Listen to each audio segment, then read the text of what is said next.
ബഹ്റൈന്റെ ദൃശ്യവിരുന്ന് തേടിയെത്തിയ സഞ്ചാരികളുമായി ക്രൂയിസ് കപ്പൽ ബഹ്റൈൻ തീരമണഞ്ഞു.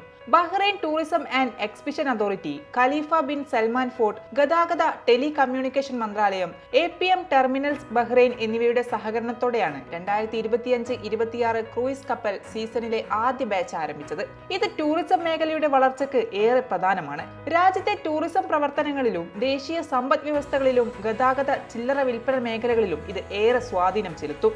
ബഹ്റൈനിലെത്തിയ വിനോദസഞ്ചാരികളെ പരമ്പരാഗത സാംസ്കാരിക പ്രകടനങ്ങളോടെയാണ് സ്വീകരിച്ചത്. 2024-2025 സീസൺ ബഹ്റൈൻ ടൂറിസത്തിന് വലിയൊരു നേട്ടമായിരുന്നു. കഴിഞ്ഞ സീസണിൽ ക്രൂയിസ് കപ്പലുകൾ വഴി ആകെ രാജ്യത്തെത്തിയ വിനോദസഞ്ചാരികൾ 1,40,000-ലേറെ പേരായിരുന്നു.